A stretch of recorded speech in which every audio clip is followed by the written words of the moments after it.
Who's winning the Big Ten? Who's finishing last in the Big Ten? Hot seat and everything to get you ready for the upcoming season this week on the Locked On Big Ten Squad. You're talking ball with the Big Ten Squad, sponsored by Gametime. From USC to Ohio State, from Michigan to Oregon, from Nebraska to Washington, it's the local experts of the Locked On Podcast Network bringing you scoops, breakdowns, and the most comprehensive preview of the upcoming Big Ten weekend. No hurt feelings and thin skin allowed. Squad up, you're part of the Big Ten Squad. Happy Thursday, everybody. Welcome to this week's Locked On Big Ten Squad. No, I don't know how Washington got in the intro of this thing, but them's the breaks. Jay Stevens of Locked On Buckeyes is here with, Roman, I didn't see you there, of Locked On Huskies. I didn't thought you were gone this week. Zach Seiko, Locked On Nittany Lions. Nick Garvin, Locked On Boilermakers in the house with Ryan Herrings, Locked On Badgers. Mark Colkin, Locked On USC. Zach Anderson, Yaxheimer, Locked On UCLA. Jacob Goins, Locked On Hoosiers. And Trent Condon of Locked On Hawkeyes. Is this an actual squad that we have this week? I'm, of course, Spencer McLaughlin, neutral arbiter of all things college football. Jay, bad smart there. What? We're off to a real bad. I'm just saying. I was just, my point earlier. I'm just saying, Washington's one of the new teams of the league. It's odd. It's odd. I noticed it, but just anyway. Like style. Roman, Zach, nice haircut. Roman, you're second. Jay, you are first. Give me your Big Ten winner this year. Give me your Big Ten loser. Who's finishing DFL in the Big Ten this year? Well, you're starting with me first, so it would be kind of obvious for me to pick Ohio State. They have the most talent in the conference, and I actually honestly believe that too. It's not just me being first and me covering Ohio State. I believe Ohio State's going to find a way to win the conference for the first time since 2020. They picked the right guy in Julian Sand to be QB1. I believe on defense with Patricia, while there are going to be 8 new starters, I believe they're going to be figuring things out very, very quickly, and they're going to be doing some things that people may say they can't because of the lack of talent, that what they lost from a year ago. But I believe Ryan Day has done a great job with some hires, done a great job with talent acquisition from the portal, and the Buckeyes will win the conference this year. I'm going with the team that Jacob hates in Purdue to finish last. I know it's Barry Odom's first year, but I don't think Purdue has the talent to get out of the 18th spot. Roman, your winner and loser in the Big Ten. Don't worry, Nick. You will have your chance, your moment in the sun. Well, loser is you for just not paying the attention to the intro we got for over a year. So, if you're gonna shoot at Washington, you might as well pay attention to what we've got going on there. No, for winner, I've got Penn State. I feel like it has to be the year, right? I want to see if James Franklin can get over the hump. They have the most returning experience with Drew Aller coming back, that running back duo. I just feel like this has to be the year. This is such a proven year, and I feel like we've said that about him for a while, but this really just does have to be the one. And Nick, I'm sorry, losers. It does have to be Purdue. Excuse me.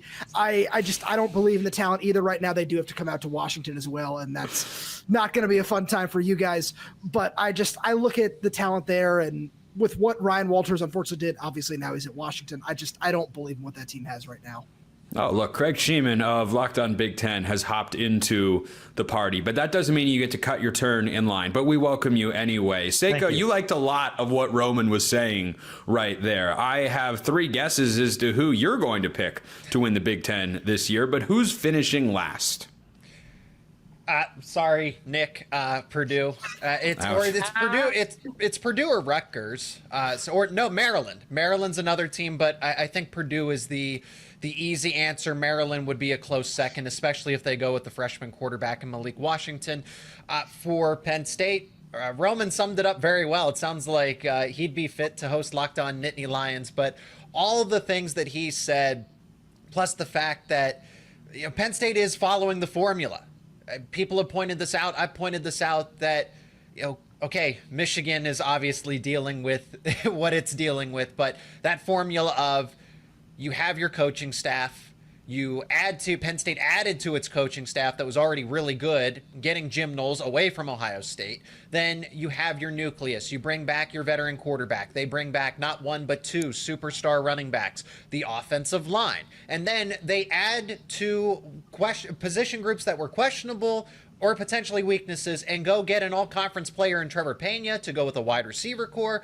And they go get Amari Campbell, who was all-conference at linebacker and started at North Carolina, even though that was an abysmal defense. But Penn State, has everything it could ask for. It's following the championship, the national title blueprint that has now been followed and successfully followed by Michigan, Ohio State. There aren't really any other teams here in the country other than Clemson.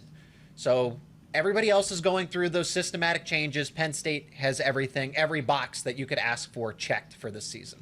So what I'm hearing is Jim Knowles shall heretofore be referred to as Connor Stallions East in the Big Ten. That's great to hear. All right, Nick, all these shots at your Boilermakers, and I just want it out there. Goins, no, not yet. We have to get to you later. Brandon told me I had to let you join in today's show, but that'll come later in the segment. Nick, go out there and defend your Boilermakers. Look at the slander that they've been taking over the first few minutes of this show.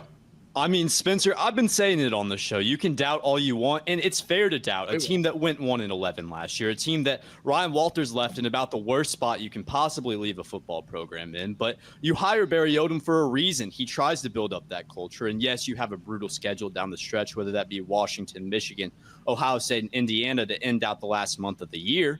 But there are winnable games on that schedule. There are games that are winnable that if you play the game the right way, if you focus on the running game, put the ball in Devin Mockaby's hands, there are winnable games. So I don't think that Purdue's going to end up last. I actually want to shift that to Northwestern. They got a guy in Preston Stone who didn't even win the job at SMU last year. So when you put him on a Big Ten schedule, there are some uncertainties there. And if you don't have a certain quarterback that can make it happen, it's tough to win games in the Big Ten. And then for who I have winning, I'm going to go over to Zach Seiko. He has it on his shirt, Happy Valley.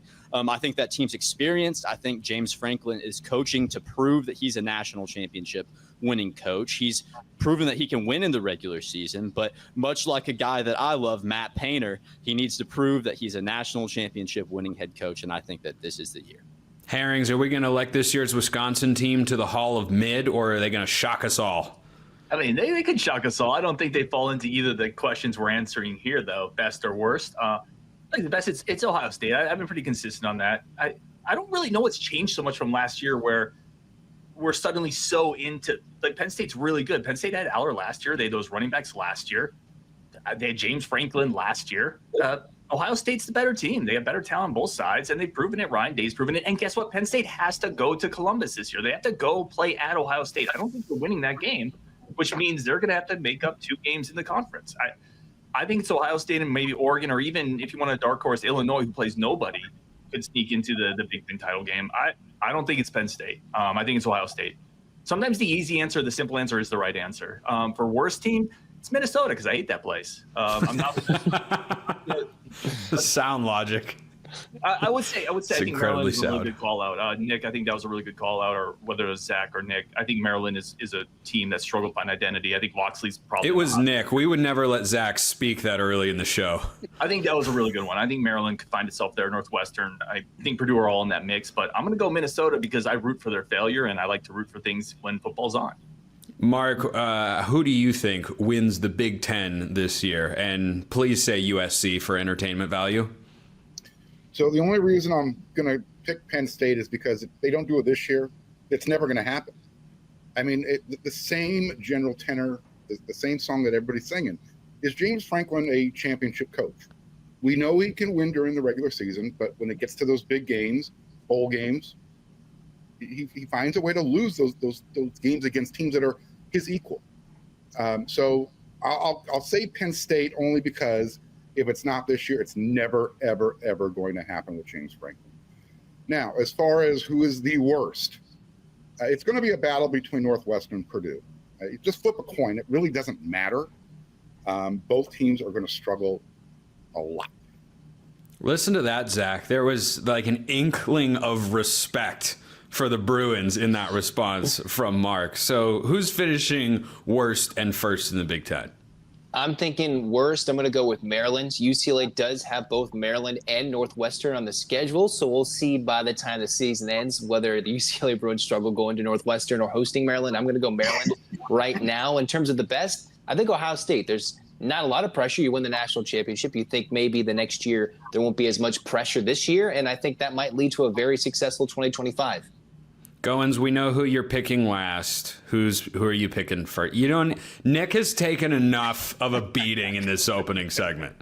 Yeah, I'll let the Hoosier faithful pick who's going to finish last in the Big Ten. It will be Purdue. I'm going to pick Penn State to win the Big Ten. It's the obvious choice, but they're not going to win the national title. Just to kind of get on that trail too. They'll win the Big Ten, but they won't win the title, and that may not even be good enough to keep James Franklin's job in Happy Valley. I will remind people that I think Indiana and Washington are dark horses in the Big Ten. Those are the two teams to watch out for. If it's not the big dogs, it could be one of those that sneaks up and gets it done.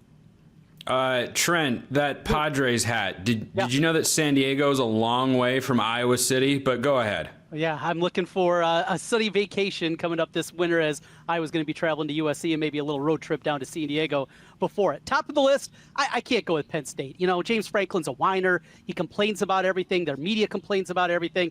And he's got a great team. He'll screw it up because that's what James Franklin does. Give me Ohio State. It's the most talented team. I'll take Jay Stevens' squad and the Buckeyes. Bottom of the list, though, here it goes. Herrings. It's your Badgers. After Whoa! Season, that 8-game losing streak is going to be enough for the basement. It's going to be like Don Norton is back with the Badgers.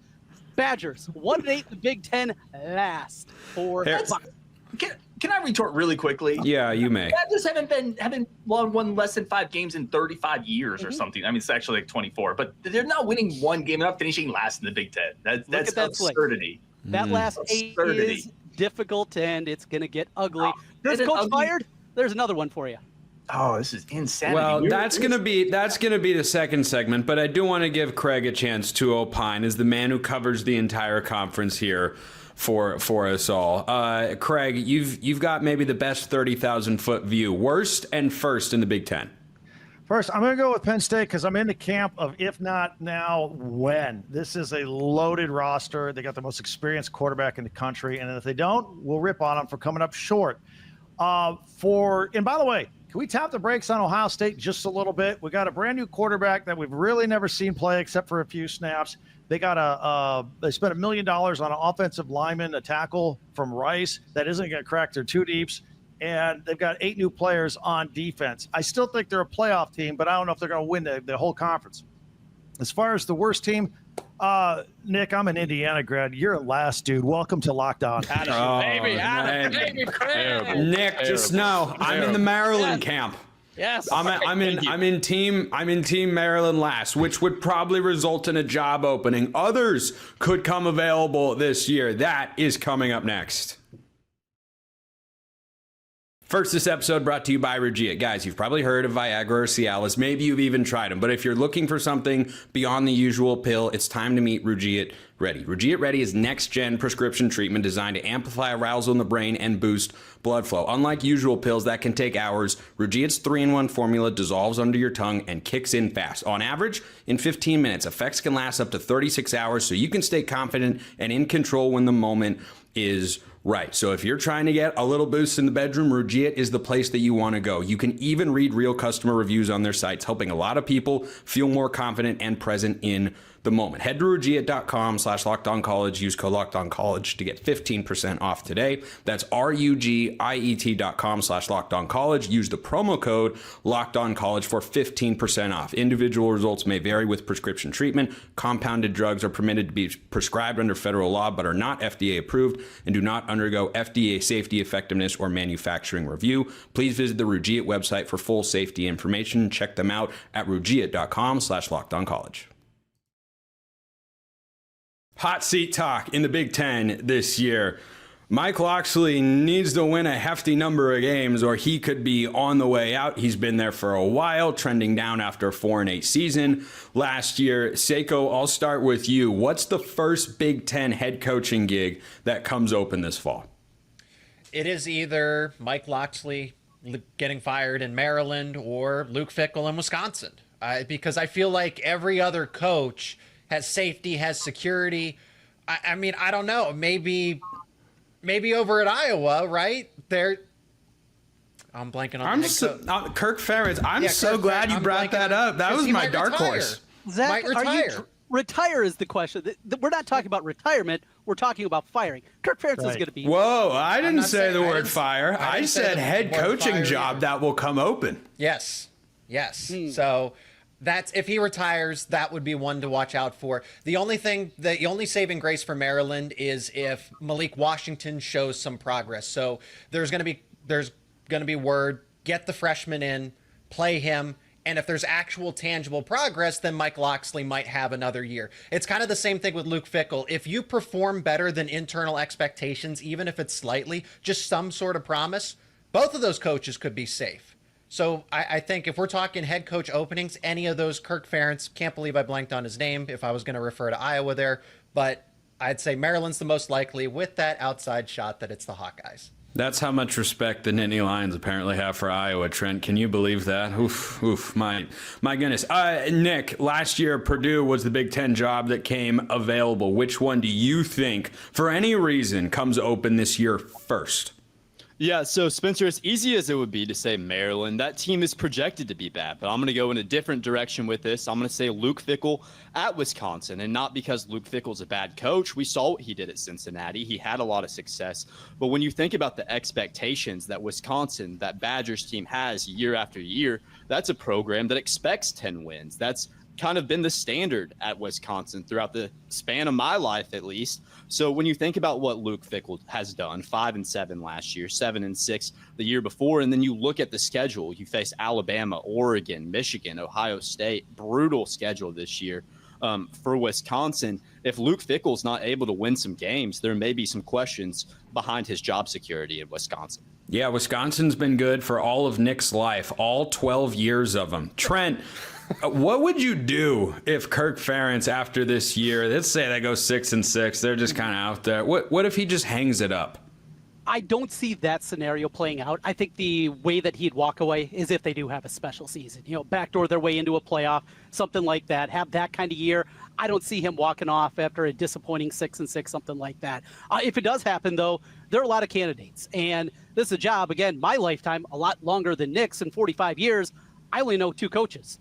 It is Kirk Ferentz and it's Hayden Fry. I know two coaches in my whole life as a guy that's getting pretty old up there. I mean, that's something that nobody else in the country deals with. It is going to be a job that is well coveted because of not just what you have solid footing there, but also what you're able to do at that program. When you're talking about these mid-tier programs, Iowa's at the top of the list of what they spend, the way that they invest inside the football program. I would be shocked, though. I would be shocked if it was after a 6-6, but if Iowa has a successful year, Kirk Ferentz 70 years old. At this point, we couldn't be surprised if it does play out in that fashion. Don't worry, Trent. In the competition to be the oldest person in this squad, you get the bronze medal.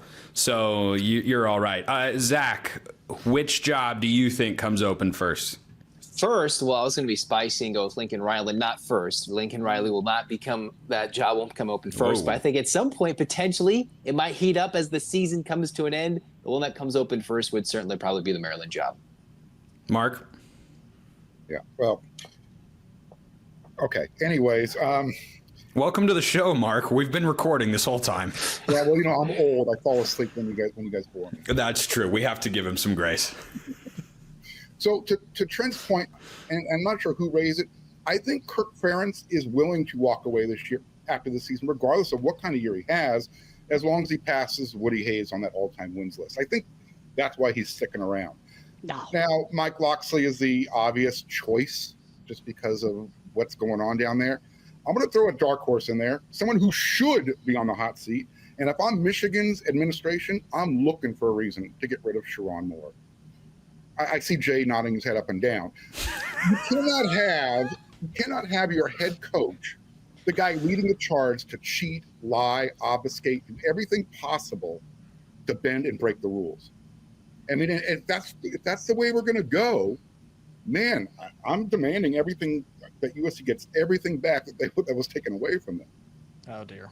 Well, just because the NCAA took it away doesn't mean that we actually care what they did in large part. So we're giving a full-throated endorsement to lying, cheating, covering up, doing everything possible to cheat and have a lack of institution. Well, I am intrigued by that particular remark coming from the USC guy, but I do. Question, Spencer.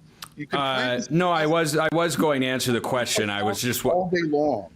Okay. They literally did everything possible. So are we speaking broadly about, cheating and breaking the rules, or are we speaking specifically about Michigan? Administration, and I've got that person in charge of my program where you're supposed to be the leader of fine men, being a Michigan man, whatever the hell that means.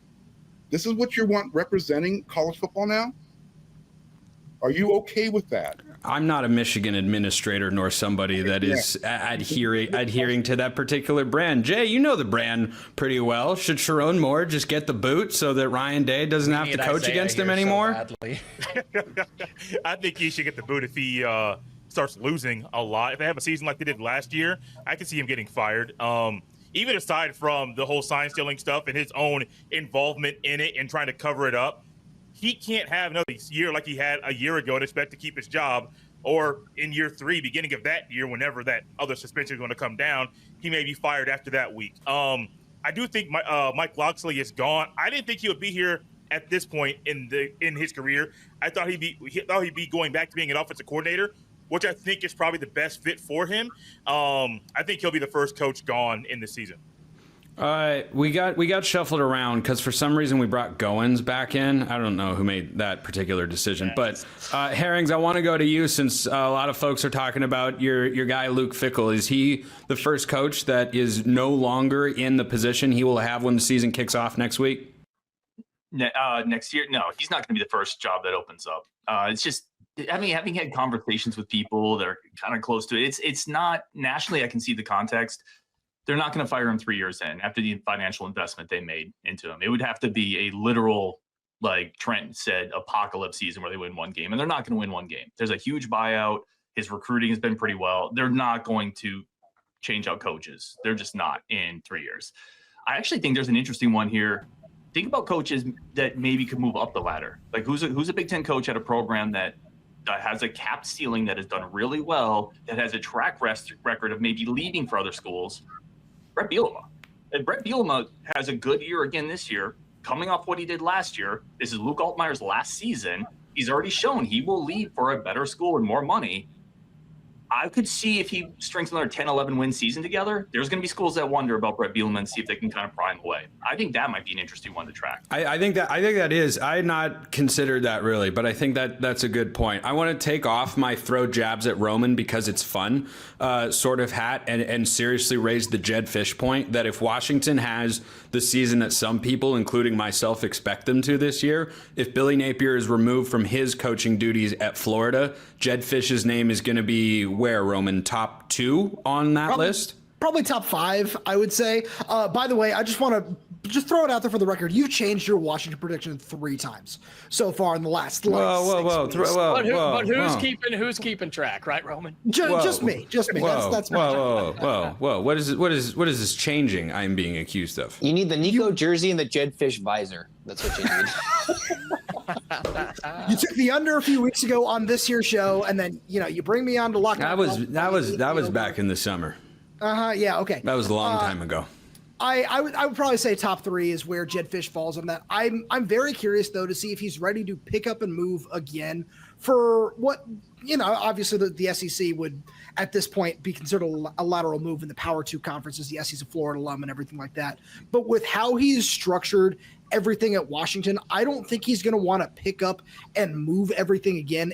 As long as DeMond Williams is around, I think that he wants to build something stable and I think he can reach the college football playoff with DeMond Williams at the helm. And I think with 3 years of eligibility to do that, we're going to see that here at Washington. We've definitely never seen a coach leave Washington after 2 years for the SEC, and there's definitely no way he could bring DeMond Williams with him. There isn't like a portal where players could go in and just like follow a coach to a new destination. That all can't happen. We're going to continue the hot seat discussion because some have not yet weighed in. We'll make sure that happens. Which job is coming open and thoughts to get you ready for this season. All coming up next on the Locked On Big Ten Squad. First, this episode brought to you by OpenPhone. If you're running a business, every missed call is an opportunity to make some money, and you're leaving it on the table. Think about the last time you needed a service. If the first person didn't answer, did you wait? Probably not. You moved on. That's why you need OpenPhone, so you never miss an opportunity to connect with your customers. OpenPhone is the #1 business phone system designed to streamline and scale your customer communications. Do you juggle 2 phones to keep your personal and business calls separate? If you do, OpenPhone solved that instantly. The AI agent handles after-hours calls, answers common questions, and captures leads so you never miss a customer again. See why over 60,000 businesses already trust OpenPhone, and you can too. They're offering Locked On listeners 20% off your first 6 months at openphone.com/lockedoncollege. That's OpenPhone.com/lockedoncollege. They'll even port over your existing numbers for free. So go check them out. OpenPhone. No missed calls, no missed customers. This episode also brought to you by our friends over at PrizePicks, the daily fantasy platform that lets you turn your college football predictions into real rewards. Preseason's already heating up. College football literally starts this week. The Big Ten's in action next week. Whether you've got your eye on big name quarterbacks or breakout running backs, PrizePicks makes it easy to get in the game. So say you want, Joe Burrow to pop off, or you want to look at Avery Johnson's passing yards this week in Farmageddon in Ireland. That'd be August 23rd. All of that is available. You go pick 2 to 6 player stat projections with PrizePicks, and if you get your picks right, you could cash in and win up to 2,000 times your money. Download the PrizePicks app today. Use code LOCKEDONCollege to get $50 in lineups after you play your first $5 lineup. That's code LOCKEDONCollege to get $50 in lineups after your first $5 play. PrizePicks, run your game. All right, Craig, I want to start with you. You look at this conference a lot. Which Big Ten coaching job comes open first? It's probably going to be Mike Locksley at Maryland, but keep in mind, the reason they lost their basketball coach after the Sweet 16 and Kevin Willis, because they don't have enough money. So, firing coaches is more expensive these days, which I'll go lead to the last conversation about Sharon Moore. Sharon Moore is not going anywhere. First of all, they got a $20 to $30 million fine from the NCAA. They've just had to carve out $20 million for revenue share. They're not going to pay out another $20 million to get rid of his contract. And besides, Michigan's out of Michigan, man. When Harbaugh, that's it. There's nobody else that played for Bo. So they got to stick with him for a little while. And as long as Bryce Underwood and Savion Hyder are there, I mean, his recruiting classes of 25 and 26 are phenomenal. I don't think he's going anywhere. I want to visit the Wisconsin Luke Fickell situation because, look, they could actually be improved this year, but their schedule's the hardest in the country, and they might not show improvement in their record. And I think the administration saw this, and I think the administration really likes Luke Fickell. They quietly gave him a contract extension this winter. So because this situation was going to come up, he was probably going to have a lesser year record-wise this year because the schedule's so tough, and they didn't want to be put in a position where they got to fire him. They're like, well, we just gave him a contract extension. Let's give him another year. I think, and Barry Alvarez is saying nice things about him now, even though he kind of ripped the program back in February. So I don't think Fickell's going anywhere as well. But I do think Kirk Ferentz will retire after he gets Woody's mark at the end of the year. And I still do think, despite the fact that Maryland has no money, Mike Locksley will probably be the first to go. Brandon's trying to make me play a modern version of Guess Who on which people I've asked the latest question to. Goins, you still need okay, there we go. I got that one right. Yeah, I do. I still need to go. Yeah, Locksley is the easy answer in terms of who could be let go first, but as much as I hate to say it, Ryan, look, I love you, brother, but I'm sticking with my prediction that Luke Fickell will not be the head coach of Wisconsin when the Badgers play Indiana. I just think it'll be a 5-game losing streak, 6 of the last 7. The only win will come against that Maryland team, and I just don't think they can stick around with that when you're losing that much and that often. I'm sticking with my prediction. Luke Fickell does not make the trip to Bloomington. He will be let go before that game. That's wild. I mean, Wisconsin did suddenly become Kennesaw State. Like, people are taking one bad year a little too far here. He's not going to. I want him to be successful. I think Nick said it. Look, Luke Fickell's a good coach, and I thought it was a great hire when they made it. I don't know, man. In today's era, you just don't get that long, and unfortunately, I just don't think the leash is all that long for him.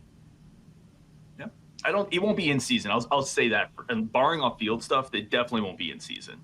But I hear your point. I do hear your point on the bigger picture.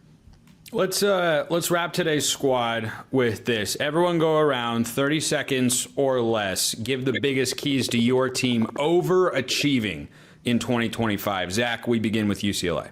Well, Nico would have to be a superstar. You have the wonder brain that is Tino Sunseri as the offensive coordinator. Those two clicking could lead to UCLA being an offensive showcase. And then the defense doing anything could lead to them in an overachieving year getting to 8 to 9 wins. And I think that would be a successful year if that's the best case. Herrings? Really quickly, I think we talked about this before. Schedule is incredibly tough, but this schedule is pretty similar to what they did last year. They played Bama, Ohio State, Penn State. They played a lot of these schools last year, and they won 5 games with Braden Locke chucking the rock. Billy Edwards is better than Braden Locke. So better quarterback play, a little more consistent passing game. I think that is going to lead to a couple more wins by itself, and that is the key to this Badgers team. Maybe exceeding expectations a little bit. It's just getting a little bit more from that quarterback in that passing game. Trent was smiling when you said better quarterback play. He was like, "Yeah, we're gonna have that this year. That's gonna be us. Better quarterback play. We're gonna do it. We're gonna do it." Jay, go ahead.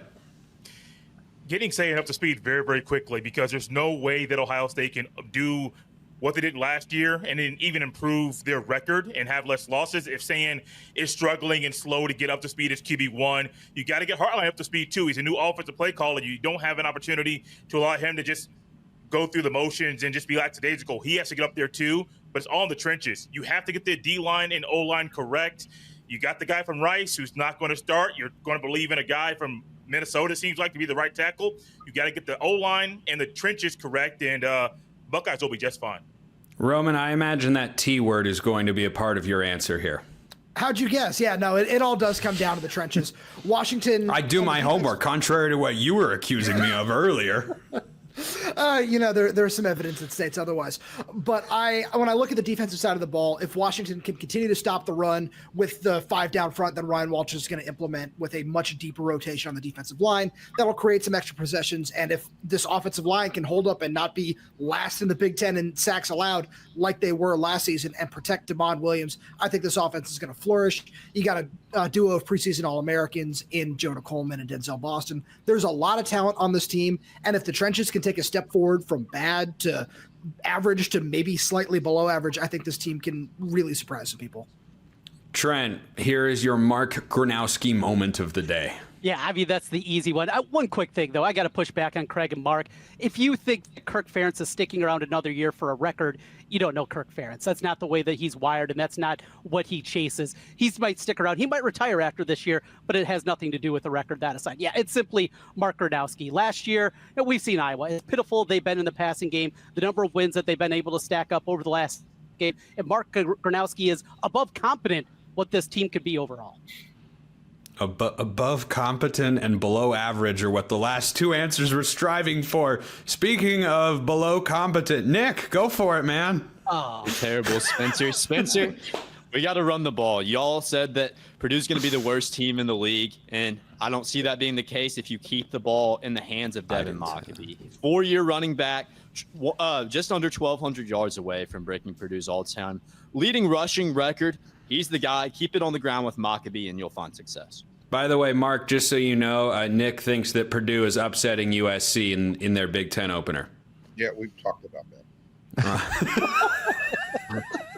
Mark has clearly not forgotten. Clearly. That rubbed him the wrong way. I just wanted to make sure he was aware, but he was clearly aware. Yeah, Jacob, go for it. The answer is simple. I'll stick with the quarterback situation. It's Fernando Mendoza. Curtis Rourke was the answer last year. Fernando Mendoza's got to be the answer this year. The defense will be just fine. You have 3 All-Americans on that side of the ball. Could have more. If Fernando Mendoza pans out, the Hoosiers are back in the playoffs. Mark, how does USC pop and beat Purdue? So, Craig, you'll understand this analogy. Kids say the darndest things sometimes. Yeah, I know. So it comes down to this for USC. Jaden Mayaba has to come out correct. He cannot go, he can't be throwing 6 interceptions for every 11 touchdown passes. Get him going right, get that offense back to a typical Lincoln Riley offense, and stop giving up fourth quarter leads. USC will be just fine. I mean, they addressed that situation in the offseason. They got more depth through the interior of the defensive line. They brought in a new strength and conditioning coordinator. They made all the right moves. Now it's just a matter of, can Lincoln Riley push all the right buttons? Craig, in the same shirt that you've done every single show in, I will ask it to you this way. How does the Big Ten win a national championship for a third straight year? First of all, I have 4 different shirts. One's black, one's gray, one's You fooled striped. me. I alternate them all the time, but I am logo brand conscious at all times for Locked On Big Ten. How do they win it? Just flood your 4 best teams into the playoffs, and I will take great pleasure in watching the Big Ten win another national championship for 3 years in a row and watching the Paul Feinbaums of the world wither away just like their weak SEC.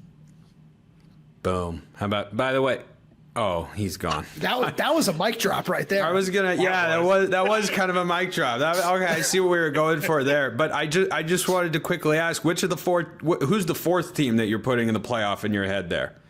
Let's see. We're going Penn State, Ohio State, Oregon, and whoever wins the Indiana-Illinois game, which will probably be Indiana. They play week 4. Nope, that's Illinois. All right, you heard it there from Craig Sheeman of Locked On Big Ten. Illinois to the playoff. Illinois might not leave Durham, North Carolina with a win. They do have a sneaky tough game at Duke, week 2. It's a very, very fun game. Very, very fun indeed. That's a good call out, Mark. I mean, I think they're gonna win, but it's a great game. Craig Sheeman, Locked On Big Ten. Zach Anderson, Yoxheimer, Locked On UCLA. Ryan Herrings, Locked On Badgers. Jay Stevens, Locked On Buckeyes. Trent Condon, Locked On Hawkeyes. Jacob Goins, Locked On Hoosiers. Mark, please stop doing that. Oh, for the love of God, man. Mark Holken from Locked On USC, giving the YouTube crowd nightmares. Roman Thomas Shop, Locked On Huskies. I'm Spencer McLaughlin, Locked On all over the place. See you next.